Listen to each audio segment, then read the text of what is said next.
ॐ सहनाववतु सहनौ भुनक्तु सह वीर्यङ्करवावहै तेजस्विनावधीतमस्तु मा विद्विषावहै। ॐ शान्ति शान्ति शान्तिः।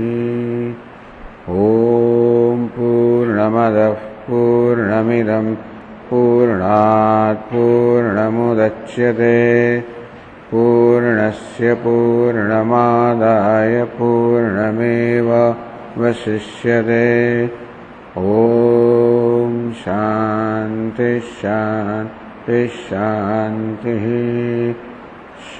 ॐ विश्वं दर्पणदृश्यमाननगरे तुल्यं निजान्तर्गतम् पश्यन्नात्मनि मायया बहिर्भूतं यथा निद्रया। यः साक्षात् कुरुते प्रबोधसमये स्वात्मानमेवाद्वयम् तस्मै श्रीगुरुमूर्तये नमः। इदं श्रीदक्षिणामूर्तये। वागीशायस्य वदने लक्ष्मीर्यस्य च वक्षसि यस्यास्ति हृदये संवित् तं नृसिंहमहं भजे। ॐ नमः परमहंसास्वादित चरणकमलचिन्मकरन्दाय भक्तजनमानसनिवासाय श्रीरामचन्द्राय विश्वसर्गविसर्गादि नवलक्षणलक्षितं श्रीकृष्णाख्यं परं धाम जगद्धाम नमामतं। सच्चिदानन्दरूपाय विश्वोत्पत्त्यादिहेतवे तापत्रयविनाशाय श्रीकृष्णाय वयं नमः। यं प्रव्रजन्तमनुपेतमपेतकृत्यं द्वैपायनो विरहकातर आजुहाव। पुत्रेति तन्मयतया तरवोऽभिनेदुः तं सर्वभूतहृदयं मुनिमानतोऽस्मि। संसारसागरे दीनं मां करुणानिधे कर्ममोहगृहीताङ्गं मामुद्धर भवार्णवात्।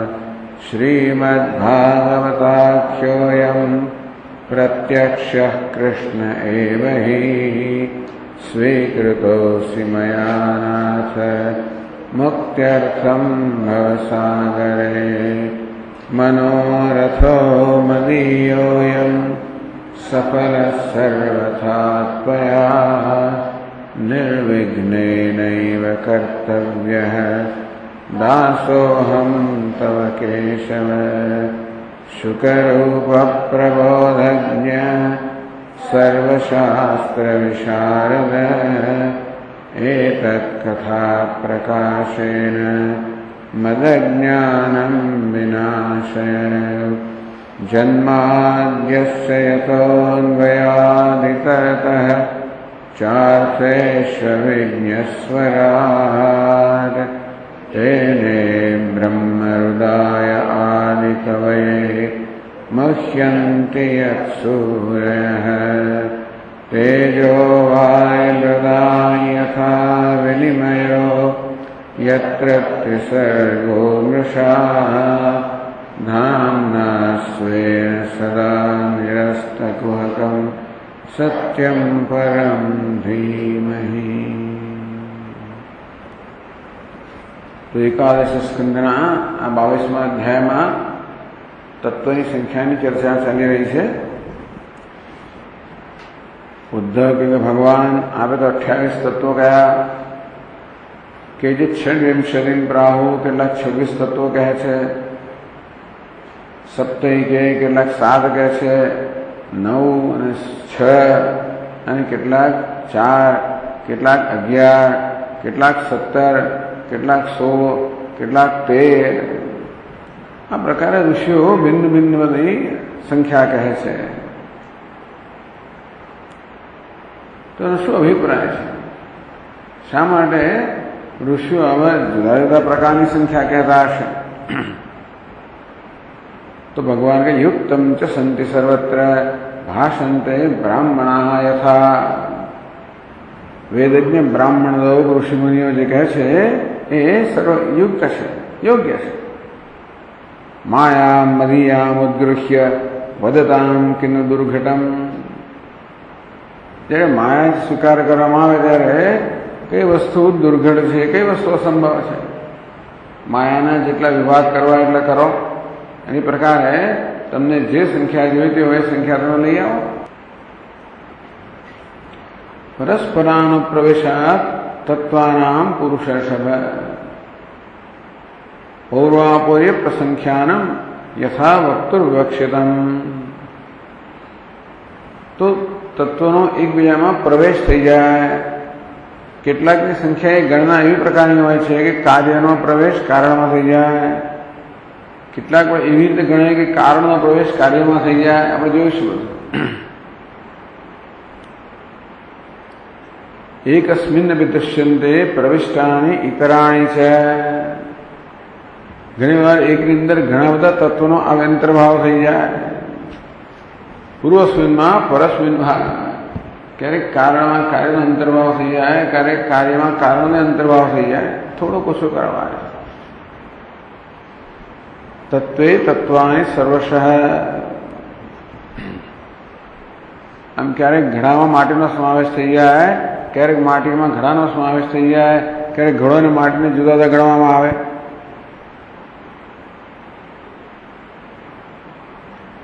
પૌર્વાપૌર્યમ અતો અમીષામ પ્રસંખ્યાનમ અભીપ્સતામ યથા વિવેક્તમ યદ્વક્તરમ ગૃહ્ણ્યમો યુક્તિ સંભવાત.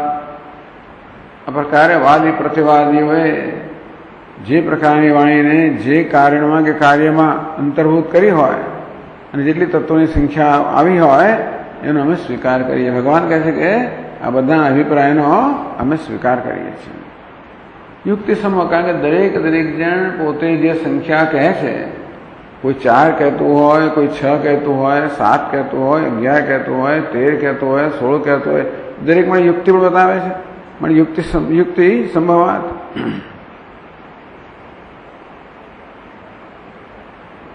તો ચાલો, ભગવાને 28 તત્વો કહ્યા. સાંખ્ય લોકો 25 તત્વ કહે છે, યોગી લોકો 26 તત્વ કહે છે.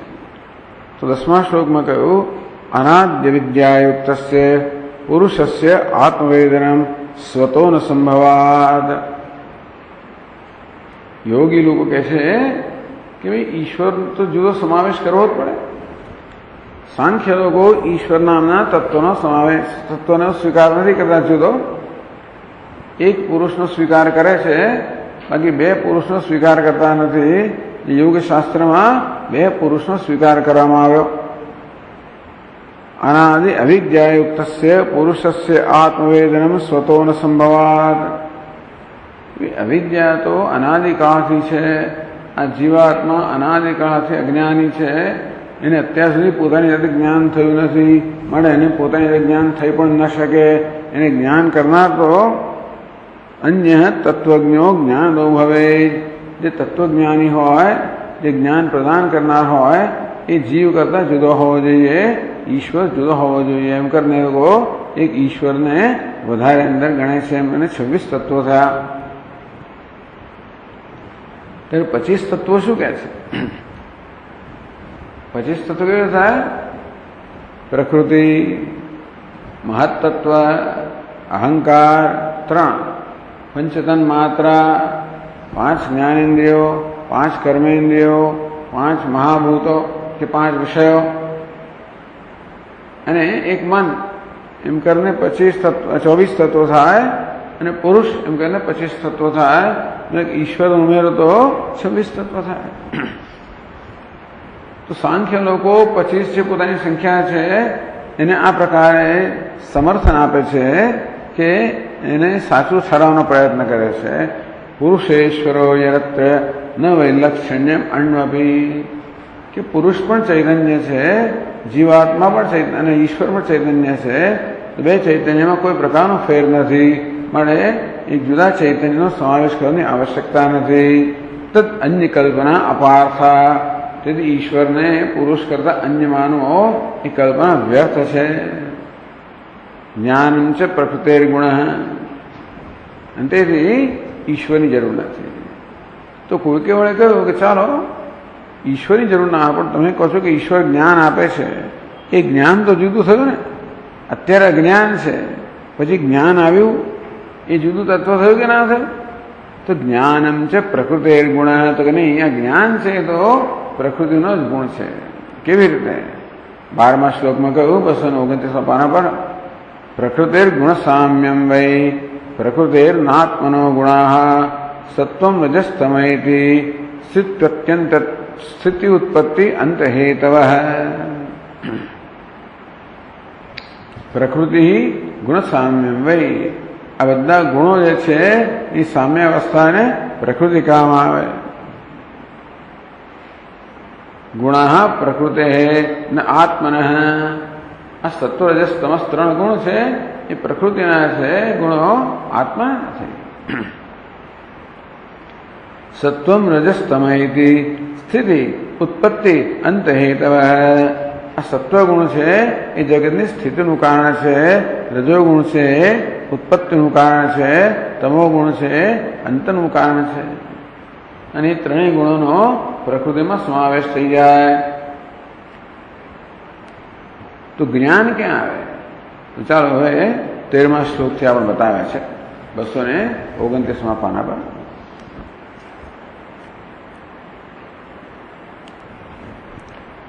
સત્વમ જ્ઞાનમ રજઃ કર્મ તમો જ્ઞાનિમિહોચ્યતે.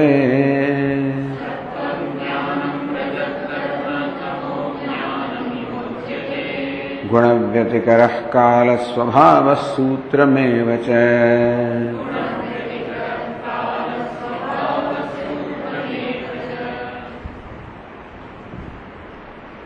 સત્વમ જ્ઞાનમ, આ જ્ઞાન જે છે એ સત્વગુણનો ધર્મ છે.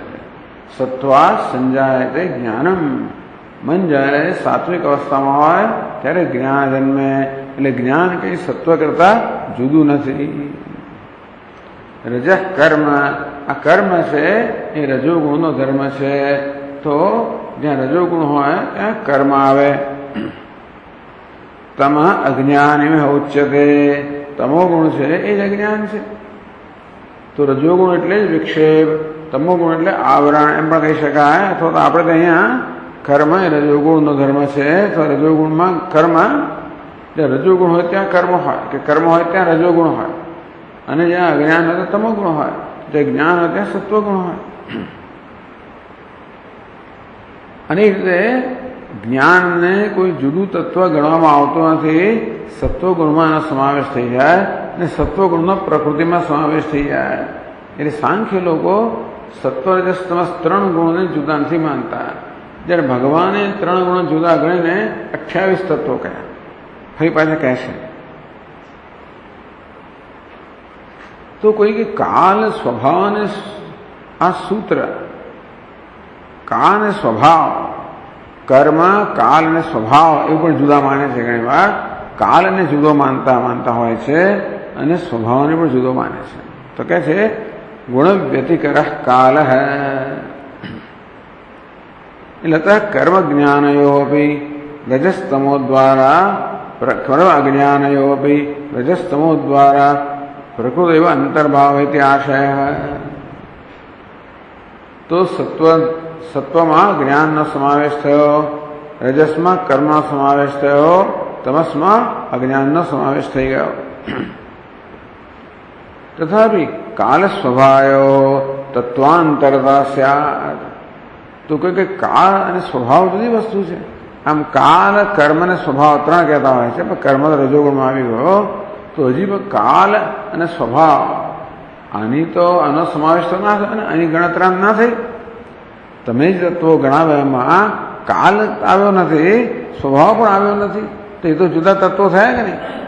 એટલે કે છે ગુણ વ્યતિકર કાલ સ્વભાવ સૂત્રમેવ છે. ગુણ વ્યતિકર કાલ गुणानां व्यतिकर साम्यावस्था त्यागेन मुख्य गुण भाव यस्मात् सह ईश्वर काल. तो जो सृष्टिना प्रारंभમાં ત્રણેય ગુણોની સામ્યાવસ્થા હોય તે વગર કોઈ સર્જન ના હોય. અને સર્જન ક્યારે થાય?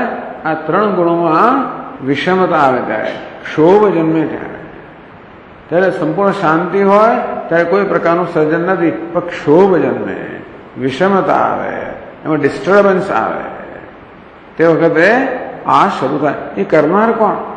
ક્ષોભ કરનાર વ્યતિકર કહેવામાં આવ્યો. તો ગુણ વ્યતિકર સામ્યાવસ્થા ત્યાગેન મુખ્ય ગુણ ભાવ. આ સત્વ રજસ તમસ ત્રણ ગુણની સામ્યાવસ્થા હતી, ત્યાગ કરીને સત્વ રજસ તમસ આ ત્રણેય ગુણો પોતાનો મુખ્ય સ્વભાવ પ્રાપ્ત કરી લે. એ પ્રક્રિયાને વ્યતિકર કહેવામાં આવ્યો કે ક્ષોભ કહેવામાં આવ્યો.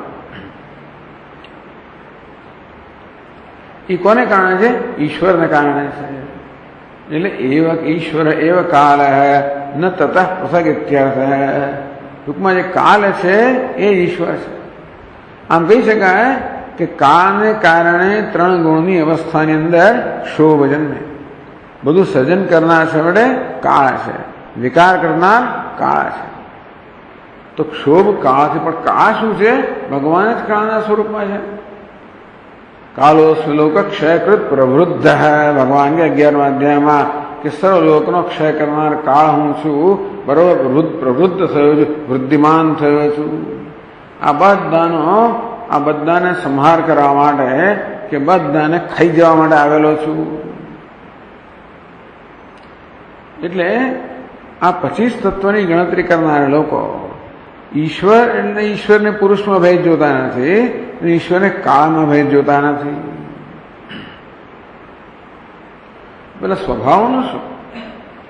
સ્વભાવ નામ સૂત્રમ સ્વભાવ સૂત્રમેવ છે. સૂત્ર એટલે હિરણ્યગર્ભ. હિરણ્ય એટલે મહત્તત્વ. આપણે જેમ હિરણ્ય સૂત્ર કહીએ કે હિરણ્યગર્ભ, એને લોકો મહત્તત્વ કહીએ, સમષ્ટિ બુદ્ધિ. તો સૂત્રમ મહત્તત્વમેવ સ્વભાવ. તો સ્વભાવ એટલે બુદ્ધિ, પ્રકૃતિ, એ જ સમષ્ટિ બુદ્ધિ જે છે એ જ સ્વભાવ છે. કેમ? તસ્ય સર્વશક્તિમત્વાદ. આમ સર્જન કરવા માટે કર્તૃત્વ જોઈએ, શક્તિ જોઈએ, ઈચ્છા જોઈએ. તો ઈશ્વર કર્તૃત્વ, પ્રકૃતિમાં જ કર્તૃત્વ છે, એમાં જ આ મહત્તત્વમાં જ બધી શક્તિ રહેલી છે, અને તેથી એ જ સ્વભાવ છે. એટલે ટૂંકમાં નિત્ય શું થાય છે કે 25 ગણો કે 26 તત્વ ગણો, પરંતુ આ કાલને સ્વભાવને જુદા ગણવામાં આવે કે જ્ઞાનને જુદું ગણવામાં આવે તો તત્વની સંખ્યામાં વધારો થાય. પણ એટલે કહેવામાં આવ્યું કે જ્ઞાનનો સમાવેશ તો સત્વગુણમાં જ થઈ જાય છે. કાળ એટલે ઈશ્વરે પણ જુદો નથી, સ્વ એટલે મહત્તત્વ પણ જુદું નથી. તેથી જે 25 કે 26 જે સંખ્યા હતી એની એ સંખ્યા રહે છે, ફેર નથી પડતો. એવં છે જ્ઞાનાદિના યથાયથમેવ એષ્વેવ અંતર્ભાવાત. તેથી આ જ્ઞાન, કાલ, સ્વભાવ આ બધાનો 25 કે 26 તત્વમાં જ અંતર્ભાવ કરી દીધો. અને તેથી પક્ષદ્વયે બી ન તત્વવૃદ્ધિ. અને તેથી કોઈ બેમાં એકે પક્ષમાં તત્વની વૃદ્ધિ થતી નથી. એ તચ્ચ પક્ષાંતરેષુ વિજ્ઞેયમ. બીજા પક્ષો જે છે એમાં સમજી લેવાનું કે કાળનો ઈશ્વરમાં અને સ્વભાવનો મહત્તત્વમાં સમાવેશ થઈ ગયો.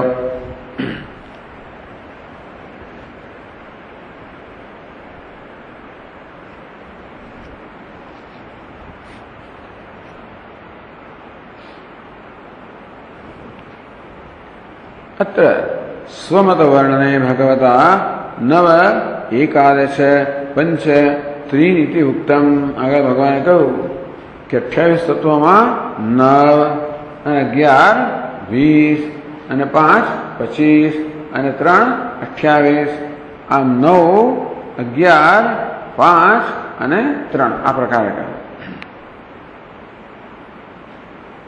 तत्र त्रीनिधि पदस्य सत्वम रजस्तमः इति व्याख्या।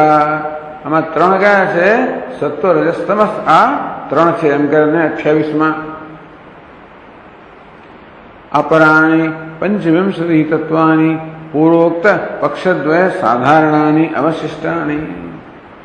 28 માંથી 3 તો સત્વ રજસ તમસ, બાકી 25 છે એ તો આગળ સાંખ્ય અને યોગમાં જે છે એ જ 25 તત્વો।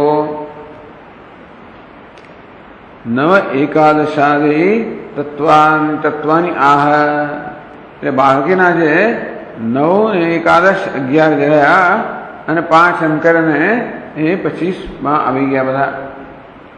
એટલે 14 શ્લોકમાં ભગવાન કહે છે પુરુષઃ પ્રકૃતિર્વ્યક્તમ અહંકારો નભો નિલઃ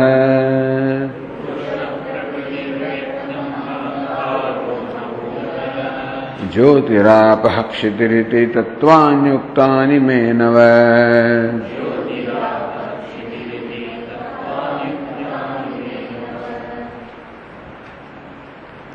भगवान कहे कि 9 11 5 અને 3 એમાં 9 કયા?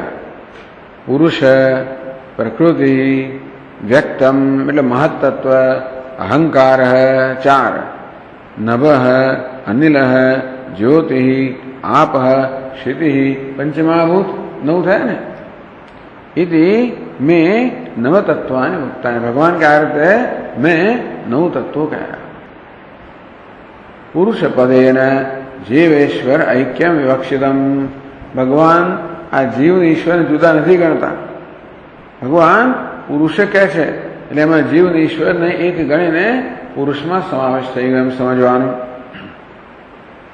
प्रकृति व्यक्तम એટલે महत्तत्वम, नवादि पंच तन्मात्राणि महाभूतानि वा। आकाश, वायु, अग्नि, जल और पृथ्वी 5 तन्मात्रा कहो कि 5 महाभूत कहो। एवं नवतत्वानि में मया उक्तानि। आ प्रकारे हे उद्धव में 9 तत्व कया, 11 कया और 5 कया। तो आगे कैसे? श्रोत्रम त्वग्दर्शनम घ्राणो जिह्वेति ज्ञान शक्तयः।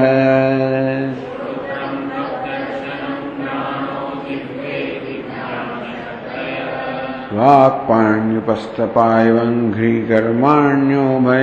कर्माण्यंगो भयं मनः।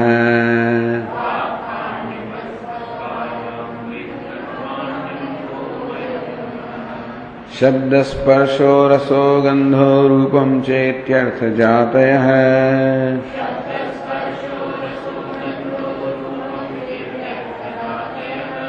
गत्युक्त्युत्सर्ग शिल्पानि कर्मायतन सिद्धयः।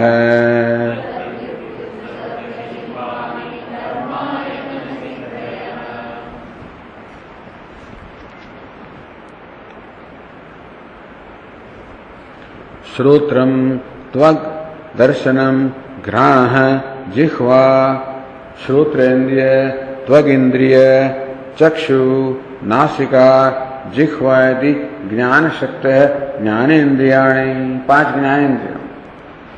तो पहले 9 પછી 11 કહે 5 જ્ઞાનેન્દ્રિયો વાક પાણી ઉપસ્થ પાયુ અંગ્રી કર્માણી। એમાં એક અંગ છે। અંગ છે ને એ ઉદ્ધવનું સંબોધન છે। અંગ એટલે પ્રિય। ઉભયમ મનઃ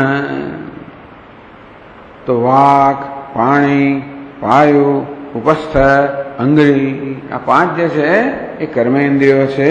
ઉભયમ મનઃ અને બધું ઉભય નાયકમ મનઃ આ બંનેનું નાયક આ મન જે છે ને એ એની જરૂર બંને વખતે પડે. જ્ઞાનેન્દ્રિયોની પ્રવૃત્તિમાં મનની જરૂર પડે, કર્મેન્દ્રિયની પ્રવૃત્તિમાં પણ મનની જરૂર પડે. જ્ઞાનેન્દ્રિયોના કિસ્સામાં જ્ઞાનેન્દ્રિયો જે જ્ઞાન લઈ આવે એને ગ્રહણ કરનાર મન છે, પછી બુદ્ધિને માહિતી આપે. કર્મેન્દ્રિયના કિસ્સામાં બુદ્ધિ જે પ્રકારનો આદેશ આપે એ મન કર્મેન્દ્રિયોને આપે અને પછી એ તે કર્મ થાય. એટલે મન ગ્રહણ કરનાર પણ છે જ્ઞાન અને કર્મનો આદેશ આપનાર પણ છે. એ રીતે જ્ઞાનેન્દ્રિયો કર્મેન્દ્રિયો એ બંનેનું નાયક મન છે, એટલે એક મન જુદું ગણવામાં આવ્યું. એટલે કેટલા થયા? 5 જ્ઞાનેન્દ્રિયો, 5 કર્મેન્દ્રિયો, એક મન 11 થયા. 9, 11, 5 અને 3. 5 કયા? શબ્દ, સ્પર્શો, રસો, ગંધો, રૂપમ ચેતી અર્થજાતય.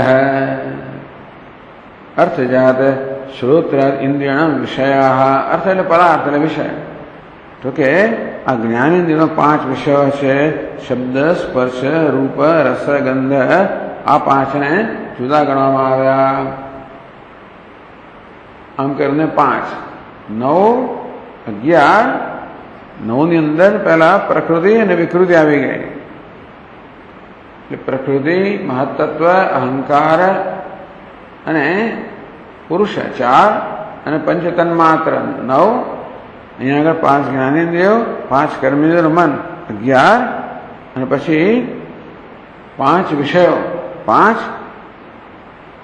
હવે આ જ્ઞાનેન્દ્રિય વિષયો શબ્દ, સ્પર્શ, રૂપ, રસ, ગંધ ગણ્યા. કર્મેન્દ્રિય વિષયો ના ગણ્યા પાછા. તો કે ગતિ, ઉક્તિ, ઉત્સર્ગ, શિલ્પાની, કર્માયતન સિદ્ધય. આ ગતિ કોનો ધર્મ છે? પગનો ધર્મ છે. ઉક્તિ કોનો ધર્મ છે? વાણીનો ધર્મ છે. ઉત્સર્ગ કોનો ધર્મ છે? પાયોનો ઉપસ્થનો ધર્મ છે. શિલ્પ કોનો ધર્મ છે? હસ્તનો ધર્મ છે. એમ કરીને આ 5 કર્મેન્દ્રિયનો જે વિષયો છે એ ગણવામાં ના આવે. કે છે કર્માયતન સિદ્ધય. એ તો કર્મેન્દ્રિયાણામ સિદ્ધય ફલાની. એ તો કર્મેન્દ્રિયના ફળ છે. એવું છે ને કે જ્ઞાનેન્દ્રિયો કરતા વિષય જુદા છે. આ શબ્દ, સ્પર્શ, રૂપ, રસ, ગંધ છે ને એ 5 જ્ઞાનેન્દ્રિયો કરતા જુદા છે, માટે જુદા ગણવામાં આવે. પણ ચાલવું અને બોલવું એ કે કર્મેન્દ્રિયો કરતા જુદા નથી. માટે એ કર્મ જે છે ને એનો કર્મેન્દ્રિયોમાં જ સમાવેશ કરી દેવામાં આવ્યો. અને તેથી એમને જુદા તત્વ તરીકે ન ગણવામાં આવ્યા. આમ કહીને કેટલા થયા?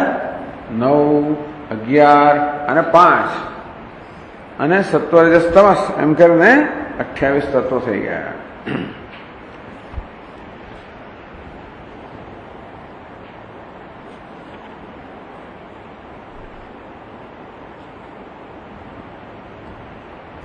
एवं मतत्रयेपि तत्व संख्या भेद निरूप्य. भगवाने पहला 3 मतની ચર્ચા કરી. સાંખ્ય મત 25 તત્વ, યોગ મત 26 તત્વ, પોતાનો મત 28 તત્વ. તો શેના માટે? તો પછી બીજા બધા લોકો જુદું જુદું કેમ કહેતા હશે? તો દરેક મતનું શું તાત્પર્ય છે એ હવે આપણને કહે છે પછીના શ્લોકોની અંદર.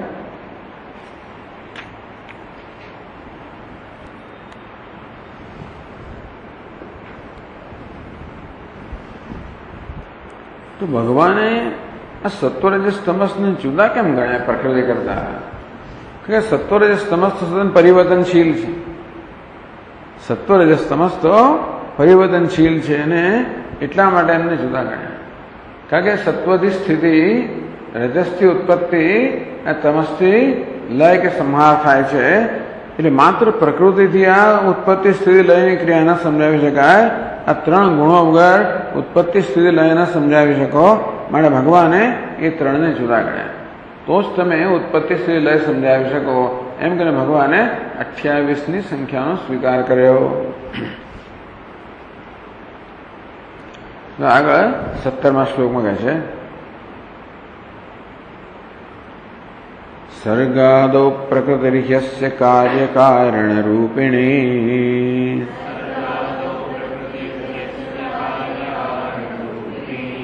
सत्त्वादिभिर्गुणैर्धत्ते पुरुषो व्यक्त ईक्षते।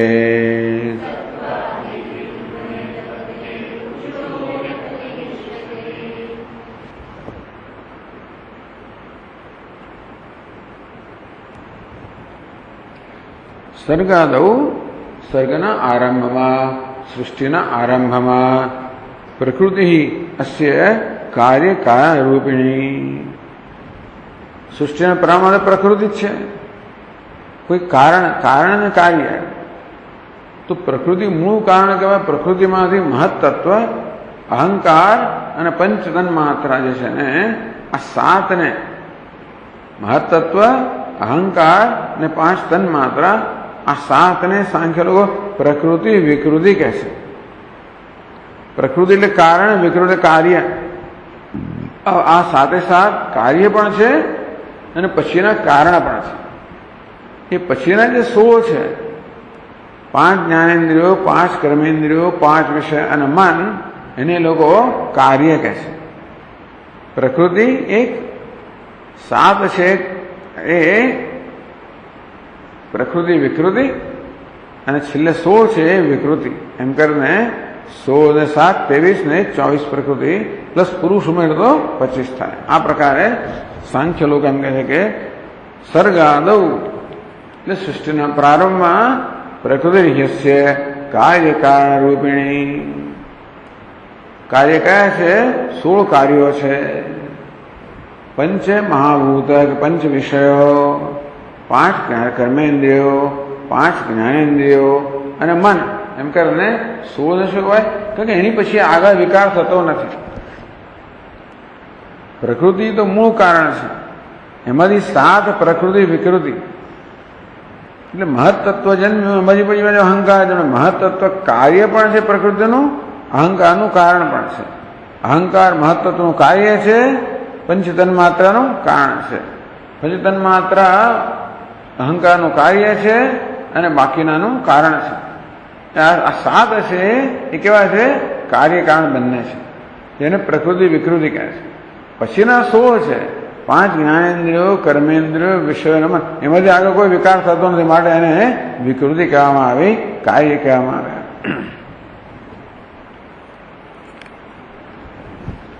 એટલે કાર્યાણી 16 સર્ગાદૌ પ્રકૃતિર્યસ્ય કાર્યકારણ રૂપિણી કારણાની મહદાદિની 7 કાર્ય છે, કારણ છે એ 7, કાર્ય છે એ 16, તદ્રૂપિણી સતી પ્રકૃતિ। આ બધું પ્રકૃતિના ગર્ભમાં છે। તો સૃષ્ટિના પ્રારંભની અંદર કોઈ અહંકાર મહત્વ કયું છે નહીં, ખાલી પ્રકૃતિ જ છે। એટલે જે કાર્ય અને કારણ, 7 કારણ અને 16 કાર્ય, આ 23 બધા પ્રકૃતિમાં રહેલા છે। પ્રકૃતિ કાર્ય કારણ રૂપિણી અસ્ય સર્ગાદૌ ગુણૈ સત્વાદિભિ ધત્તે। અસ્ય વિશ્વસ્ય સર્ગાદૌ ગુણૈ સૃજ્યત્વાદि અવસ્થામ ધત્તે।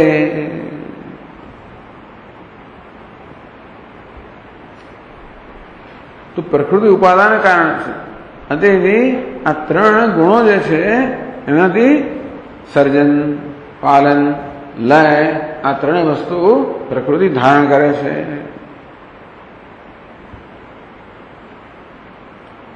તો પુરુષ શું કરે છે? પુરુષસ્તુ અવ્યક્ત અપરિણામી નિમિત્તભૂત કેવલમ ઈક્ષામ। તો 2 તત્વો કહેવાય ખરેખર, પુરુષ અને પ્રકૃતિ। એ પ્રકૃતિને જેમ કરવામાં વિભાગ કરી કે એમને તત્વોની સંખ્યા કરવામાં આવી છે। હું તો પ્રકૃતિમાં બધું જ આવી જાય, એટલે આત્મા અને અનાત્મા 2 ગણવા હોય તો સાંખ્ય લોકો પુરુષ અને પ્રકૃતિ બંનેને સ્વતંત્ર સત્તા ગણે છે, માટે એમને માટે 2 કહેવાય। આપણે માટે તો એક જ કહેવાય, કારણ કે પ્રકૃતિ એટલે માયા જે છે એ તો મિથ્યા છે, માટે એની જુદી ગણતરી થાય જ નહીં, માટે આપણી દ્રષ્ટિએ એક બ્રહ્મ જ કહેવાય અને સાંખ્ય દ્રષ્ટિએ 2 કહેવાય। પ્રકૃતિના જેટલા વિભાગ કરવા એટલા કરો। એટલે જેને જે પ્રકારે અનુકૂળતા હતી એ પ્રકારનો વિભાગ કર્યા છે બધા.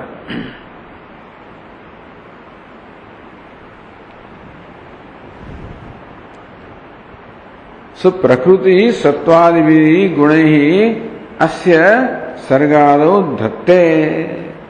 आ जगतनी आ जगत छे सत्व सर्गादौ गुणैः धत्ते. आ समग्र जगतनी सृष्टि स्थिति लय अवस्था जे छे एने धारण करे छे. कारण के प्रकृति उपादान कारण छे. उपादान कारणमांथी सर्जन थाय. यतो वा इमानि भूतानि जायन्ते येन जातानि जीवन्ति. એટલે ઘડાઓ જ્યારે જન્મે ત્યારે માટીથી ભિન્ન ના હોય, એની સ્થિતિમાં માટીથી ભિન્ન ના હોય. ઘડાનો લય થાય તો માટીથી ક્યારે ભિન્ન ના હોય. આ માટી ઘડાની ઉત્પત્તિ સ્થિતિને લય બધી અવસ્થાને ધારણ કરે છે. માટી ઉપાદાન કારણ હોય એ કાર્યની ઉત્પત્તિ સ્થિતિ લય બધી અવસ્થાને ધારણ કરે. પ્રકૃતિ ઉપાદાન કારણ છે માટે આ જગતની ઉત્પત્તિ સ્થિતિ લય બધી અવસ્થાઓ ધારણ કરે છે. પુરુષ अव्यक्त ईक्षते. पुरुष केवो छे? पुरुष चैतन्य केवो छे? अव्यक्त छे, अपरिणामी. आ बधा प्रकारना फेरफार प्रकृतिमां थाय त्यारे पण पुरुष એટલે કે चैतन्य केवो छे? अपरिणामी छे, निर्विकार छे, निमित्तभूत है. तो प्रकृति केवी छे? उपादान कारण छे. पुरुष केवो छे? निमित्त कारण छे. निमित्त केवलम ईक्षते. मात्र ये तो ईक्षते, मात्र ये तो साक्षी से जोया करे छे. ये कहीं करतो नथी. तयोरन्य विप्लम स्वादवत्ति अनश्नन्यो अभिचाकशीति. एक विकारी तत्व छे, बीजू निर्विकार तत्व छे, विकार रहित तत्व छे. बस आ बे तत्व छे. छोड़े विकार तो मिथ्या होने कारण निर्विकार भिन्न नहीं. ये रीते निर्विकार एक तत्व था पण छतां घणुं होय तो विकारी निर्विकार पुरुष अने प्रकृति.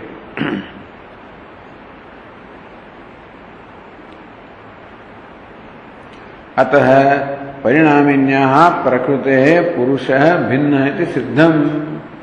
प्रकृति परिणामी छे, विकारी छे, एना करता पुरुष चैतन्य निर्विकार छे ए भिन्न छे सिद्ध थई गयुं. એટલે પુરુષ ને પ્રકૃતિ આ બે તત્વો ભિન્ન ભિન્ન છે સાંખ્યની દ્રષ્ટિએ એ સિદ્ધ થઈ ગયું.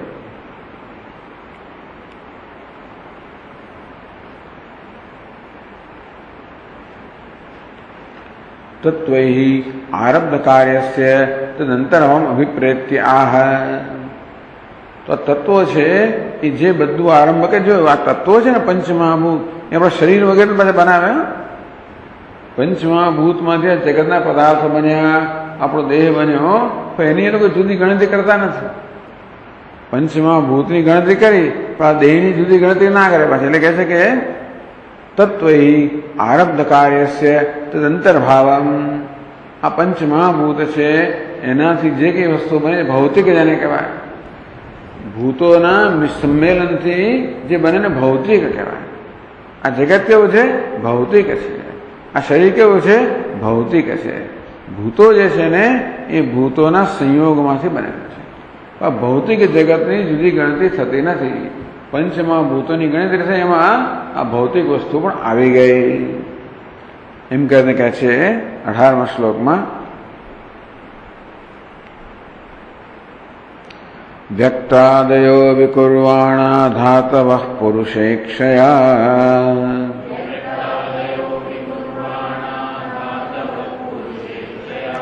लब्धवीर्या सृजन्त्यन्दं संहताः प्रकृतेर्बलात्.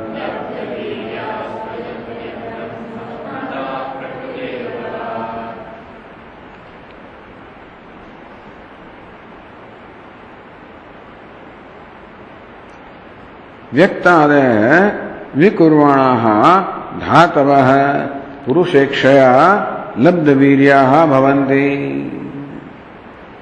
व्यक्तादय है. व्यक्त वगैरह कौन है? प्रकृति में व्यक्त એટલે મહત્તત્વ, અહંકાર, પંચતન્માત્રા કોણ છે? વ્યક્ત છે. આ બધા કારણ છે જેમાંથી બાકીનું જગત સર્જાયું છે. તો એ ધાતવ એને ધાતુ કહેવામાં આવે. તો ધારયંતિ અંડમિતિ ધાતવ. ધારણા ધાતવ જે ધારણ કરે એને ધાતુ કહેવામાં આવે.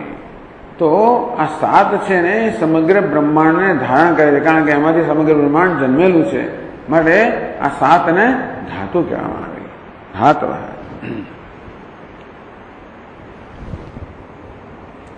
જગત ઉપાદાનભૂતા તે પુરુષસ્ય ઈક્ષયા. હવે આ તો જળ છે, બધી આ સાત જે કારણ છે તો જળ છે, જેમાં જગત તો એમનામાં હવે તે બાકીનું સર્જન કરવાની શક્તિ ક્યાંથી આવી? કે પુરુષસ્ય પુરુષ ઈક્ષયા લબ્ધવીર્યા.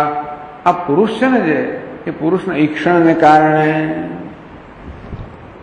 પુરુષ જોઈ રહ્યો છે, એ પુરુષની દ્રષ્ટિ પડવાને કારણે આ સાત જે કારણ છે એમનામાં વીર્ય પ્રાપ્ત થાય, એ લોકોમાં શક્તિ પ્રાપ્ત થાય. સંહતા પરસ્પર મિલિતાશ્ચ, એ સાતે સાત વળી પાછા ભેગા થાય અને વિકુર્વાણા પરિણામાંતરમ પ્રાપ્તવંત. એ લોકો બધા વિકારને પ્રાપ્ત થાય, પરિણામને પ્રાપ્ત થાય. પ્રકૃતે બલાત એટલે તામ આશ્રિત્ય તદા પુરસાહાયેન બ્રહ્માંડમ કાર્યમ સૃજંતી અન્વય. તેનો અર્થ એ છે કે જો ભાઈ આ પ્રકૃતિ છે ને, બળ પ્રકૃતિમાં રહેલું છે અને ચેતનતા પુરુષમાં રહેલી છે, એટલે બધા સાત તત્વો છે એ પુરુષની સંધિથી ચેતનતા પ્રાપ્ત કરે. મમ યોનિર મહદ્બ્રહ્મ તસ્મિન ગર્ભમ દધામ્યહમ. ભગવાન કે સૃષ્ટિના પ્રારંભમાં આ માયા છે એમાં હું ગર્ભનું આધાન કરું છું, અર્થાત માયાને હું ચેતનવંતી બનાવું છું. તો પ્રલયમાં માયા તો છે, પણ માયા કેવી છે? સુષુપ્ત અવસ્થામાં છે. સર્જન ક્યારે થાય? માયા જ્યારે જાગૃત થાય ત્યારે, ચેતનવંતી બને ત્યારે. તો આ માયાને ચેતનવંતી કોણ બનાવે છે? ભગવાન કે હું એને ચેતનવંતી બનાવું છું, એમાં ગર્ભનું આધાન કરું છું, એમ કહી શકાય કે ભગવાનનું ચૈતન્ય પ્રતિબિંબ માયામાં પડે અને માયા ચેતનવંતી બને. એ રીતે પુરુષના ઈક્ષણથી પુરુષની ચેતનતાને કારણે આ સાત તત્વો છે એ વીર્યને પ્રાપ્ત કરે અને પછી પ્રકૃતિના બળથી એ જગતનું સર્જન વગેરે કરે.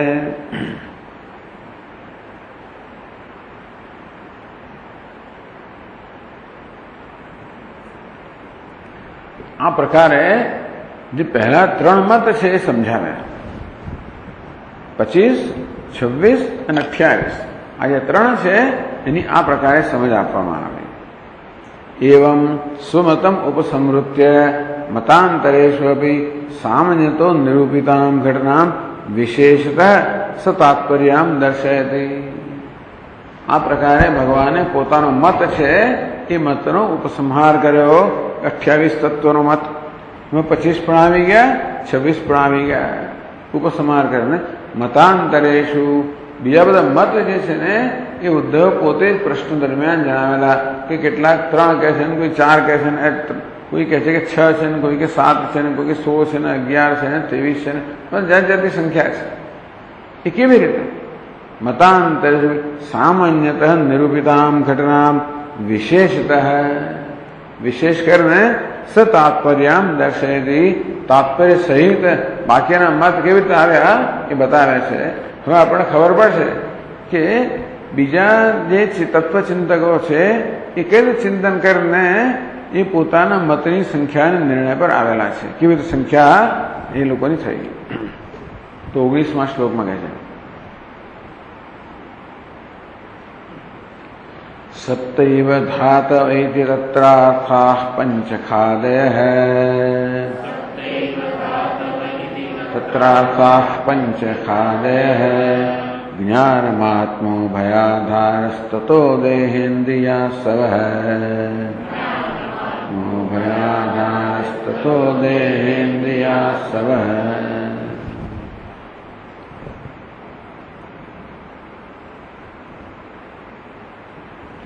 સપ્તૈવ ધાતવૈતિ, કેટલાક જે માત્ર 7 જ તત્વો છે. તત્ર અર્થાઃ પંચખાદયઃ, ત્યાં આગળ આ 5 છે ને એ પદાર્થ છે. ખાદયઃ અથવા તો 5 મહાભૂતો છે, આકાશ, વાયુ, અગ્નિ, જળ, પૃથ્વી. જ્ઞાનમ અને આત્મા, 5 મહાભૂત, જ્ઞાન અને આત્મા મળીને 7 થયા. આ જ્ઞાનમ શું વસ્તુ છે? આ જ્ઞાનમની વ્યુત્પત્તિ કેમ કરી હોય? જાનાતી જ્ઞાનમ. આ જ્ઞાન શબ્દની 3 વ્યુત્પત્તિ કરે: કર્તૃ, કર્મ અને કરણ. તો જ્ઞાયતે ઇતિ જ્ઞાનમ, જ્ઞાયતે અનેન ઇતિ જ્ઞાનમ, જાનાતે ઇતિ જ્ઞાનમ. એટલે અહીંયા જ્ઞાનમ નથી એટલે શું સમજવાનું? જાનાતે ઇતિ જ્ઞાનમ એટલે જ્ઞાતા. એટલે કહ્યું ને ભગવાને, ઇદમ શરીરમ કાંતેય ક્ષેત્રમિત્ય વિધીયતે એતદ્યો વેતિ તમ પ્રાહુ ક્ષેત્રજ્ઞ ઇતિ તદ્વિદઃ ક્ષેત્રમ જાનાતે ઇતિ ક્ષેત્રજ્ઞ. તો તેવી રીતે અહીંયા આગળ પણ જાનાતે ઇતિ ક્ષેત્રજ્ઞ એટલે જીવાત્મા. તો જાન દ્રષ્ટા જીવ અને પછી આત્મા. તો જો આ 5 જે મહાભૂતો થયા એમાંથી આ સમગ્ર એટલે આ 5 મહાભૂતો બધાનો સમાવેશ કરી નાખ્યો. પ્રકૃતિ, મહત્તત્વ, અહંકાર, પંચતન્માત્ર બધાનો સમાવેશ એટલે કારનો સમાવેશ કાર્યમાં કરી નાખ્યો અહીંયા. સમજ્યા? અને આત્માને જુદો ગણાય. આત્મા કોણ છે?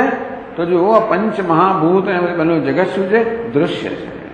અને આ જ્ઞાન જીવ કેવો છે? દ્રષ્ટા છે. આ દૃશ્ય દ્રષ્ટા બંનેનો તયો ઉભય આધાર હૈ. આ બંનેનો આધાર છે. બંનેનો જે દ્રષ્ટા અને દૃશ્ય બંનેનું અધિષ્ઠાન છે. આધાર કહો, અધિષ્ઠાન કહો. એ કોણ છે? પરમેશ્વર. પરમેશ્વરશ્ચ ઇતિ સપ્ત. દ્રષ્ટા 1, દૃશ્યને 5 ગણ્યા. દૃશ્યને 1 ગણ્યો તો ચાલ્યું હોત, પણ દૃશ્યને 5 ગણ્યા. તો 5 દૃશ્ય, 1 દ્રષ્ટા અને બંનેનો આધાર કે અધિષ્ઠાને 7 એમ કરીને 7 તત્વ ગણ્યા. તો દેહને કેમ ના ગણ્યા ભાઈ? ઇન્દ્રિયોને કેમ ના ગણ્યા? પ્રાણને કેમ ના ગણ્યા? તો કહે છે કે ભાઈ દેહેન્દ્રિયાણી આસવહ તતઃ. દેહેન્દ્રિયાની કાર્યાણી જાયંતે તેભ્ય સપ્તભ્યેવ. તો દેહ શેનો જન્મ્યો? 5 મહાભૂતમાંથી. ઇન્દ્રિયો, પ્રાણ બધા શેનો જન્મ્યા? 5 મહાભૂતમાંથી. એટલે આમ એની અંદર આગળના કાર્યનો સમાવેશ કર્યો, પાછળના કાર્યનો સમાવેશ કર્યો અને 5 જ મહાભૂત લીધા. એ તો કહે છે આ તો આમાંથી ઉત્પન્ન થયેલા જ છે. દેહ તો આમાં આવી જ ગયો ને. દેહ તો ઉત્પન્ન થયો 5 મહાભૂતમાંથી. ઇન્દ્રિયો પણ ઉત્પન્ન થઈ અને પ્રાણ પણ ઉત્પન્ન થયા. એટલે એને જુદી ગણવાની કોઈ જરૂર જ નથી. એમ કરીને 7 જ ગણાયેલો પડે.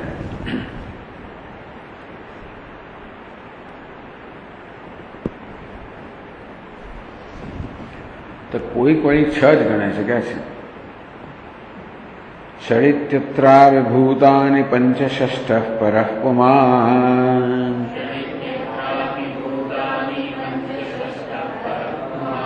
તૈર્યુક્ત આત્મસંભૂતૈ સૃષ્ટ્વેદં સમુપાવિશત.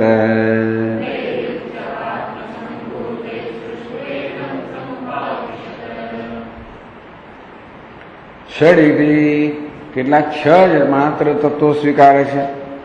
અત્રાપી ભૂતાની પંચ. આની અંદર પણ 5 મહાભૂત તો પેલા 7ની જેમ છે. ષષ્ઠ પરઃ પુમાન અને 6ઠો પરમાત્મા જીવાત્માને જુદો ગણ્યો નથી. ત્યાં 5 મહાભૂત, જીવાત્મા અને પરમાત્મા એ બધા ગણ્યા. અહીંયા આગળ જીવાત્માને જુદો નથી ગણ્યો. 5 મહાભૂત અને પરમાત્મા એ પ્રકારે જ ગણવામાં આવ્યું.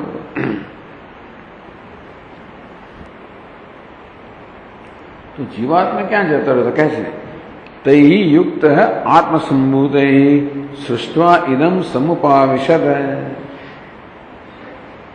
તો પુરુષ આત્મના સંભૂતૈ, આત્મસંભૂતૈ, આત્મના સંભૂતૈ ઉત્પન્ન આકાશાદેવી યુક્ત ઇદમ બ્રહ્માંડમ સૃષ્ટ્વા.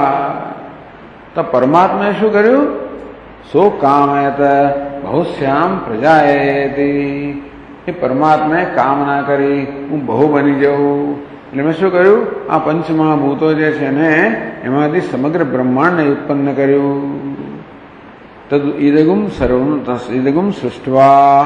આ જે છે બધાનું સર્જન સમજ કર્યું 5 મહાભૂતમાં. આકાશ એ તૈત્રીય ઉપનિષદના પ્રક્રિયા કહી ને. આત્મા આકાશ સંભૂત આકાશાદ વાયુ, वायु अग्नि अग्ने आप अद्य पृथिवी पृथिव्या औषधय औषधिभ्य अन्नम अन्नात् शरीरम। तो 5 મહાભૂત છે।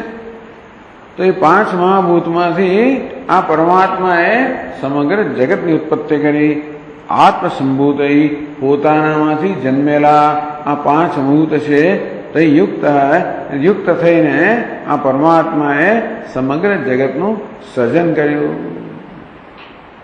શું કર્યું?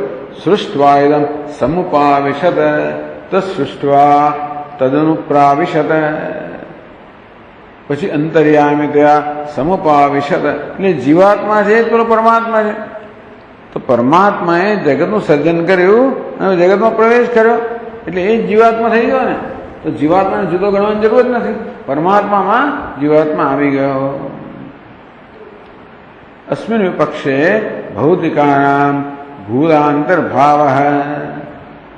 તો પંચમા ભૂતની અંદર પછી ભૌતિક પંચમા ભૂતના સંયોગથી જે કે સર્જાયો એ ભૌતિક જગતનો પંચમા ભૂતમાં સમાવેશ કરી લેવામાં આવ્યો એટલે ભૌતિકાનામ ભૂતેષુ અંતર્ભાવ। જીવસ્ય જ પરમાત્માની અને જીવનો અંતર્ભાવ પરમાત્મામાં થયો, કારણ કે પરમાત્માએ આ જગતનું સર્જન કર્યું, એમાં પ્રવેશ કર્યો અને પરમાત્મા જીવ રૂપે વ્યવહાર કરી રહ્યો છે, માટે જીવનો પરમાત્મા અંતર્ભાવ થઈ ગયો એટલે 7 ના 6 થઈ ગયા।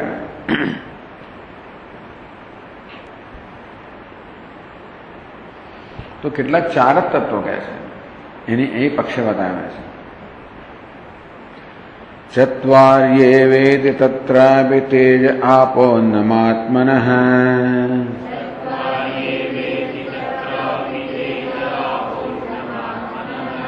જાતાનિ તૈરમ જાતમ જન્માવયવિનઃ ખલુ।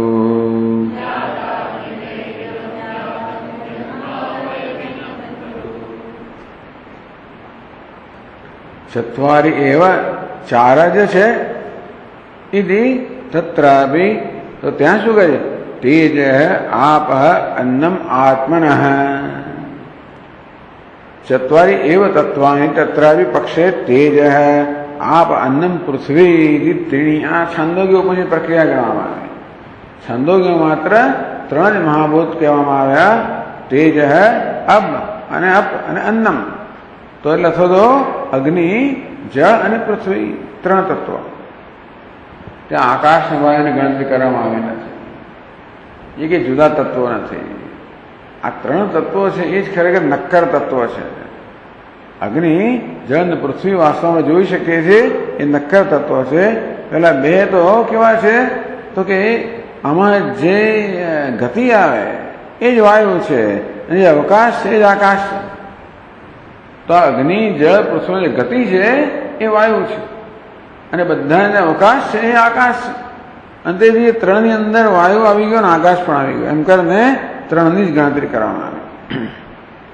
વાયુ અને આકાશની જુદી ગણતરી ન કરવામાં આવી, બસ। એટલે 2 ઓછા થઈ ગયા પાછા, 6 માંથી 2 ઓછા એટલે 4 થઈ ગયા ને પાછા।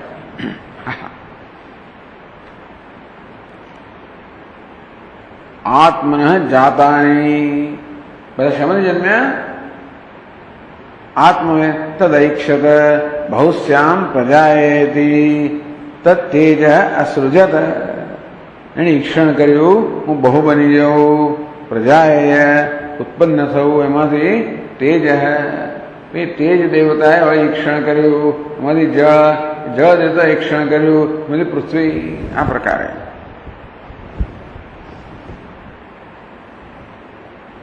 આત્મા ચતુર્થ ચત્વારે તત્વાની। તો પેલું બધું ક્યાં ગયું? પ્રકૃતિ અને મહત અને અહંકારનું ક્યાં જતો રહ્યું? તો કે છે પ્રકૃત્યાદિ નામ તો કાન અત્રે બધા એનો અંતર્ભાવ 3 તત્વમાં જ કરી નાખ્યો। એટલે એની પહેલાના કારણનો અભાવ થઈ ગયો, એની પછી એના કાર્યનો અંતર્ભાવ પણ થઈ ગયો, 3 ની અંદર બધું જ આવી ગયું। પછી 5 મહાભૂત, 3 મહાભૂતો ગણ્યા પછી શરીર ગણો, ઇન્દ્રિયો, એ બધું અંદર આવી જ ગયું। એની પહેલા પ્રકૃતિનું મહત્વ પણ અંદર આવી ગયું। એટલે જો કેવી રીતે કેટલાક કારણો કાર્યમાં અંતર્ભાવ કરે, કાર્યનો કારણમાં અંતર્ભાવ કરે, એમ કરીને તત્વોની સંખ્યા પોતાને જે લાવી હોય એ લાવી દે છે। એના માટેની તમને યુક્તિ પણ કહે અને તેથી બધું બરાબર છે. આકાશ વાયો એતેષુ અંતર્ભાવ. આકાશ અને વાયુનો આ ત્રણ મહાભૂતમાં અંતર્ભાવ સમજી લેવાનો. અનંગીકારો વા અથવા આકાશનો સ્વીકાર જ કરતા નથી એમ કરીને માત્ર ત્રણ તત્વ ગણવામાં આવે.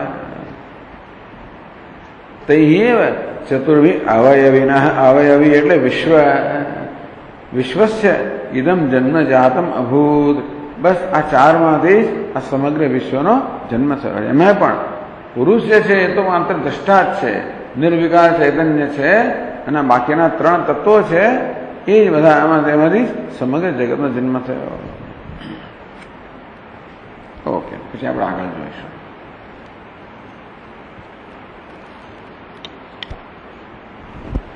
ઓમ પૂર્ણમદઃ પૂર્ણમિદં પૂર્ણાત પૂર્ણમુદચ્યતે પૂર્ણમેવાવશિષ્યતે. ઓમ શાંતિ શાંતિ શાંતિ. સચ્ચિદાનંદરૂપાય વિશ્વોત્પત્યાદિહેતવે તાપત્રય વિનાશાય શ્રીકૃષ્ણાય વયં નમઃ. જન્માદ્યસ્ય યતોન્વયાદિતરતઃ ચાર્થેષ્વવિઘ્નસ્વરાટ્ તેને બ્રહ્મહૃદાય આદિકવયે મુહ્યન્તિ યત્સૂરયઃ. તેજો વાયુર્મૃદા યથા વિનિમયો यत्र त्रिसर्गो मृषा धाम्ना स्वेन सदा निरस्तकुहकम् धीमहि. ॐ शान्ति शान्ति शान्ति. हरि ओम्. श्रीगुरुभ्यो नमः. हरि ओम्.